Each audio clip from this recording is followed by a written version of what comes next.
Hi YouTube. So I'm going to do a review and teardown of a AliExpress 10 amp maximum power point tracking, or MPPT, charge controller. Comes in a nondescript cardboard box, and who knows what the model number is. It's rated at 12 or 24 volts for 10 amps, photovoltaic solar input from 12 to 60 volts, and maximum power range between 20 and 600 watts. Throw on this camera, maybe. Yeah, there we go. So let's get into this. Nondescript cardboard box with an instruction manual, minimal bubble pack, or bubble wrap I should say. But hey, if it works, it works. Nondescript aluminum case with a part number on the side. This is the MPT-7210A. I guess it's something like 72 volts, 10 amps or something, and they give a little bit of headroom. Got solar input, battery input. Let's try and power this up. Screwdriver.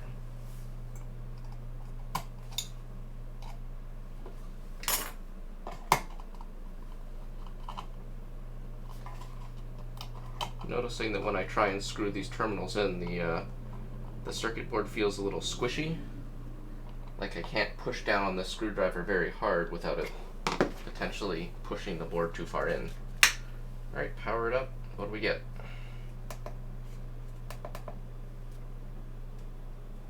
I can hear a fan.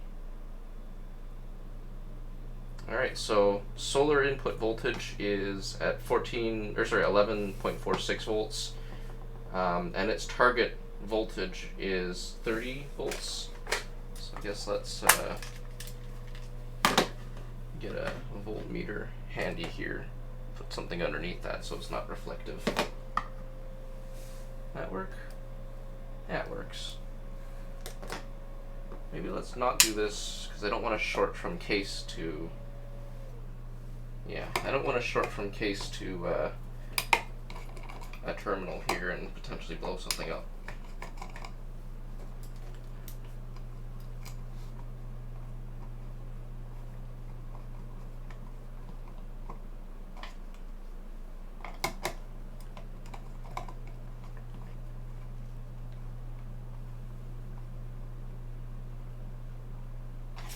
Yeah, good enough.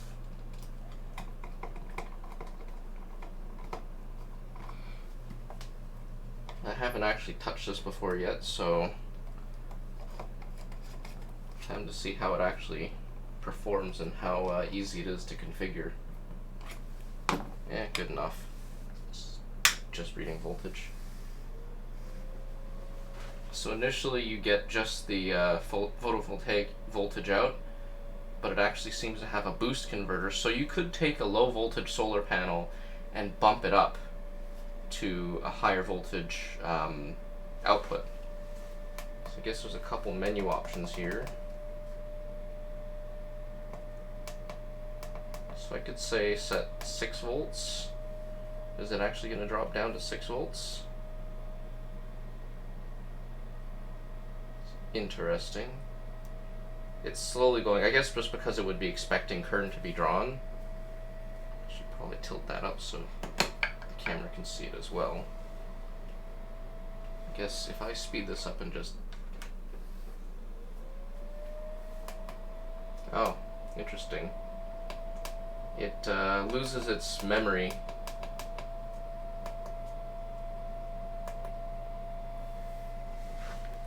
So if you lose power on this, it forgets what the voltage setting is on it. That's interesting. And kind of annoying. There's a little lock icon here. I wonder if can I just lock it? No? Yeah. Oh, no, there it goes. Yeah, okay, so you can lock the screen output. Sorry, screen input. So let's go down to like 8 volts.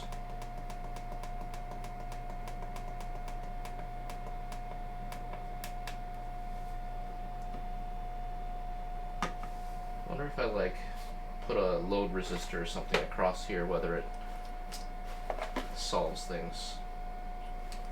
get a spare resistor here.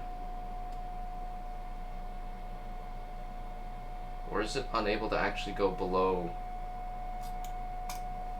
the input voltage?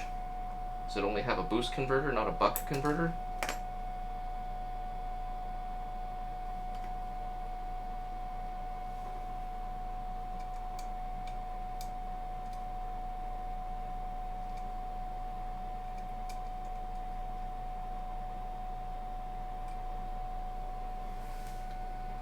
Interesting. I think it's fundamentally limited so that it can't reduce the voltage coming out of the panels. But that wouldn't make sense because you'd want to use like a 60-volt solar array to charge a 12-volt battery. Let's see what this manual says about that.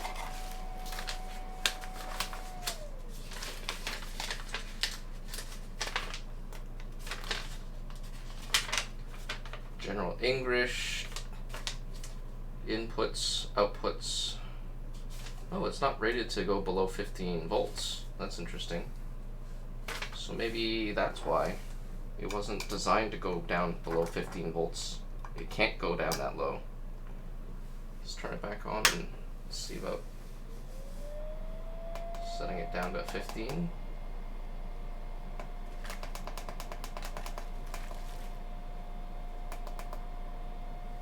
I wonder.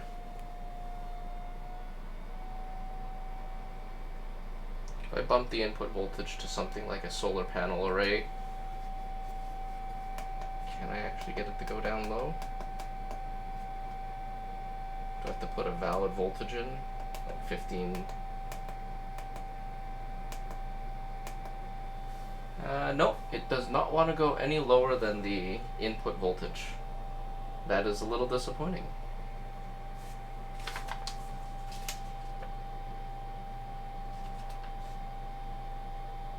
You can provide 20 groups, data group. Okay.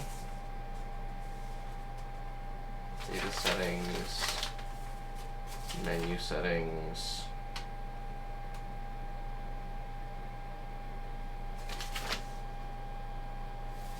Charge time.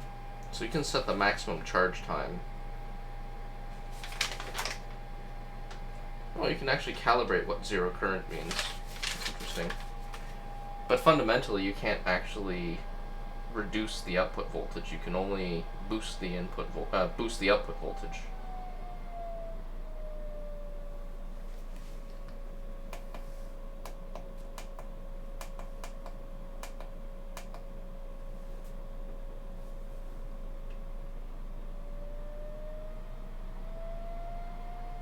It really seems to be just passing through the voltage as is. Oh no, there we go. It's in boost mode now.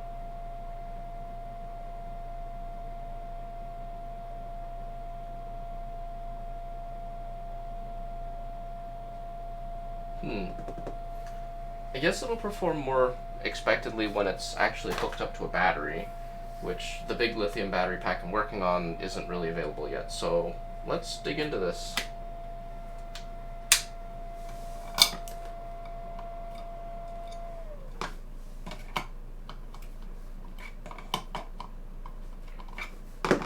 Let's get all this out of the way.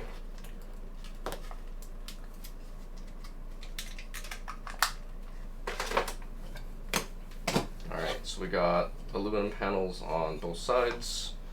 Let's start with this one. Can I speed this up a little here? What about speeding this up a lot instead of just a little?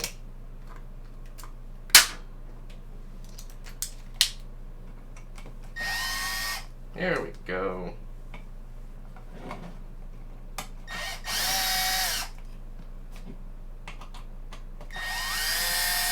Let's see how this thing is made.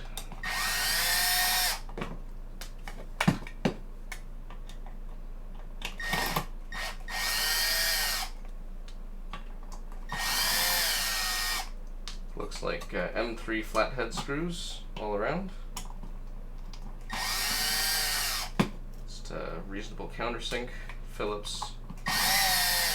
Not the best, but should do fine. Let's get these leads out of the way. Stamped aluminum end plate, anodized, no big deal. A fan with a small dollop of adhesive or something. It must just be incidental. Oh, this is nice. This is a nice touch. They actually bothered to put a connector on so you can just remove that. And then the front panel is just a PCB that's slid into the case. So in theory, if I can just ease it out, I think it meant to go this way. So push in this direction. Feels like there's some adhesive or something holding this in. Yeah, there is a little bit of adhesive holding this in. It wants to slide the whole module out, so let's take both out.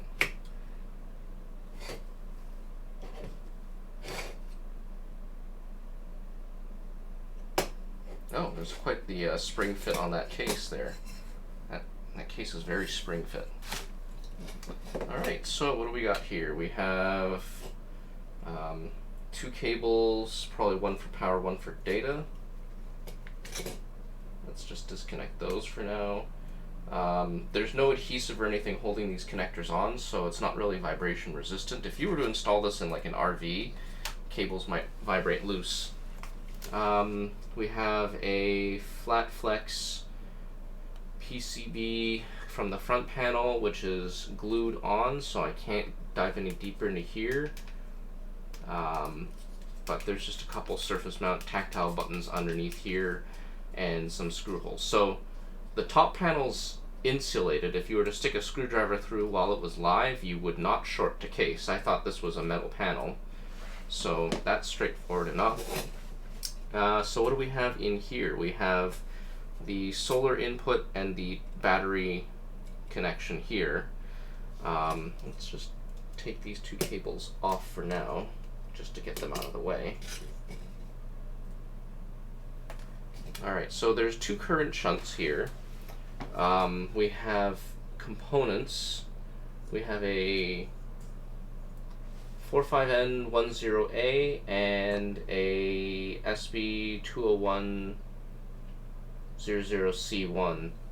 So we have a couple I'm gonna zoom the camera in maybe. Let's try that. It's not a huge amount, but it might help a little.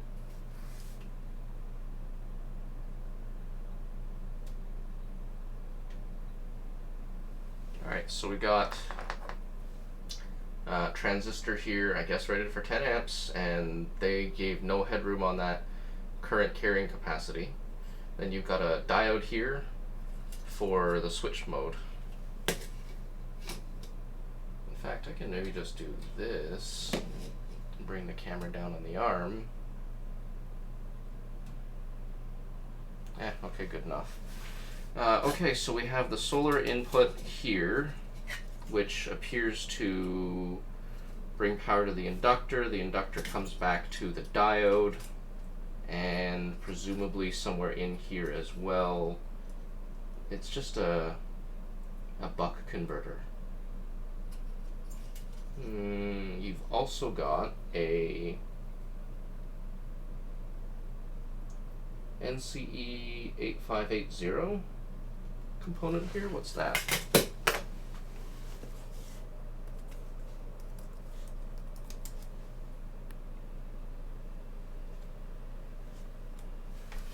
Okay, so this is a MOSFET.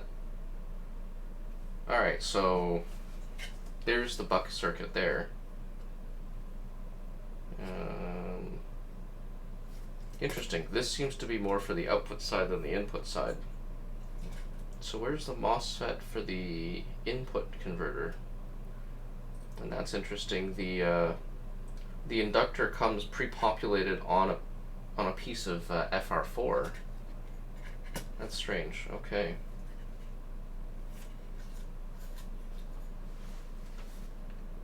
Maybe the inductor is just to help smooth out any transients or noise. But it goes to the diode, and then that's it. It just goes to the diode, and then it goes to this transistor. And then it goes to the output. So photovoltaic in, that's a capacitor here. These two solder points are a capacitor. And it comes around here to the inductor, back from the inductor, through this diode, two separate diodes opposing, going to this common terminal here, and it jumps around to the positive output. So no wonder there's no seeming voltage reduction, I guess. Positive comes to the collector of that transistor, which then comes to this terminal, which is on the current shunt. Then it comes back here, goes over here to another current shunt, down to what is another transistor. Okay, this is an interesting circuit, to say the least. And there's a transistor here, MOSFET, transistor, diodes. So it looks like it's doing a couple levels of conversion. And what's this? FTRGV. I think this is a programming header, because it goes straight to the MOSFET, or not the MOSFET, the microcontroller. So that must be for programming, or maybe even data output. I'll have to try and take a look at that later. We got a little rectifier diode here as well. Rectifier bridge. This inductor doesn't seem to be actually for a buck converter at all. I think it's literally just measuring current and using the transistors to adjust the current draw from the solar panels to maximize its power output, which, I mean, it does what it says on the label. Yeah, it seems pretty straightforward. There's a lot of capacitance on the output terminals. Got a couple load resistors here as well, which is interesting, I guess, to help draw down those capacitors. Seems to be. So what do these two current shunts do is my question now. This current shunt is between the transistor and the second current shunt.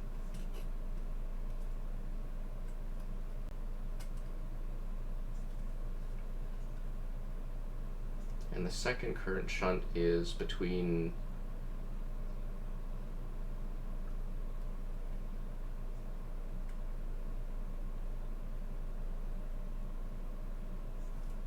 interesting. Okay, so negative terminal goes through this MOSFET. So maybe it controls charge termination.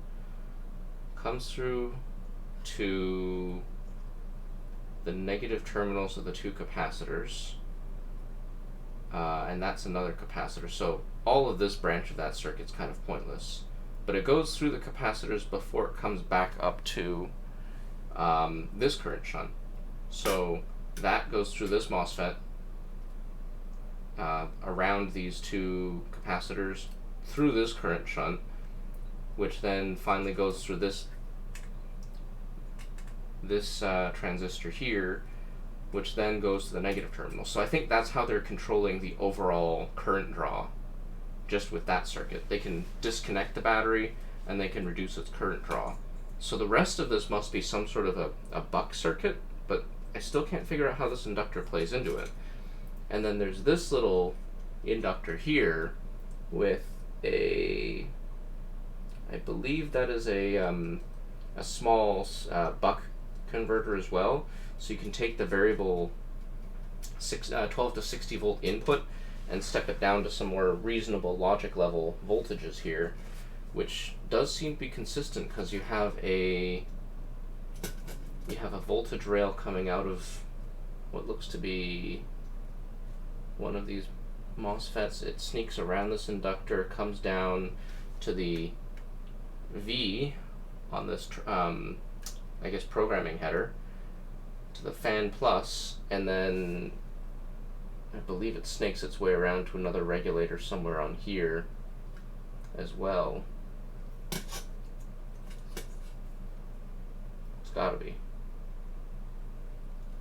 And I guess these are a couple TP102, TP102. What are those?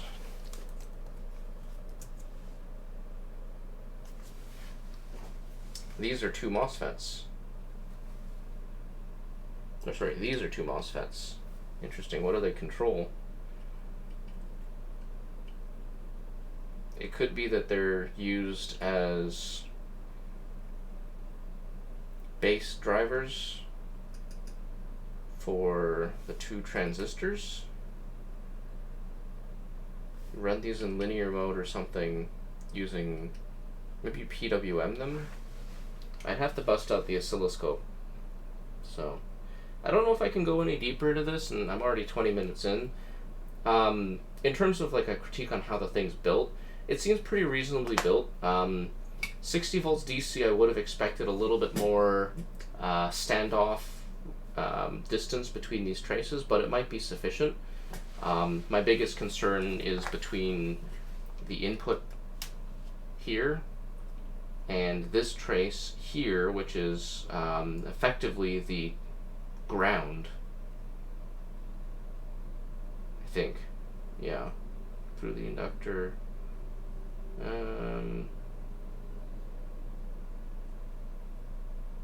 Yeah, so potentially you could have 60 volts with barely a hair's gap here, and that might not be enough standoff distance. You might get some arcing. That does concern me a little bit, but if you don't run it at 60 volts, you're going to be fine.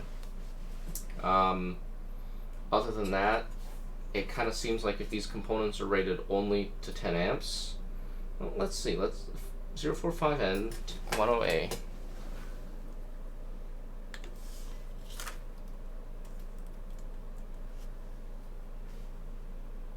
Oh no, it's a, what is this?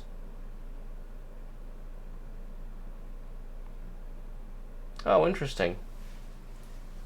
The, what I thought were transistors, the 45N10As, these two are actually 100 volt, 67 amp MOSFETs. So that's a MOSFET. So the current comes through here. Oh, I see. This is how the buck converter works. Plus V on this trace here goes through the inductor, and then it goes through this MOSFET, through this current shunt, effectively to ground. So it's basically pulling down, or it's helping it. It's drawing current through the inductor, and then when this MOSFET turns off, the inductor causes the voltage to jump up, and it goes through this diode to the output directly. Okay, that makes a lot more sense. And then this guy is a transistor connected to the, MOSFET connected to the output. So it could be current limiting. One of these two have to be current limiting. I think it's this one is the current limit on the charge output. You could conceivably put a thermal camera on this as well and put it into current limiting mode. I don't have one, so kind of stuck on that front. But I think that's about it for this video. Seems pretty straightforward. You got a fan here. It's rated for 12 volts DC, so hopefully they don't design it to be overvolted. But that's really the responsibility of this little buck converter at the top. Seems like a reasonably designed piece of kit for what it cost, and it didn't cost that much, so I guess it's time to reassemble this. Time to see if I can get this right on camera. Pull that up and get that refocused.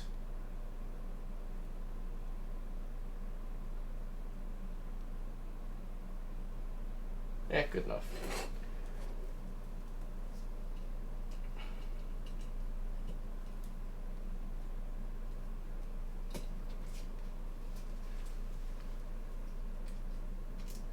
Yeah, it would be nice to see some sort of adhesive on these connectors to make sure that they don't come loose, especially because when you power this up, it defaults to 30 volts, which could damage stuff.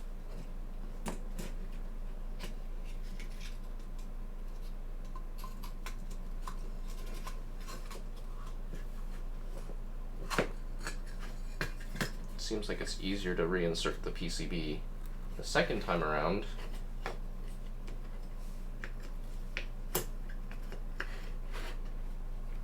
There's quite a bit of pressure required to reinsert this PCB here at the top.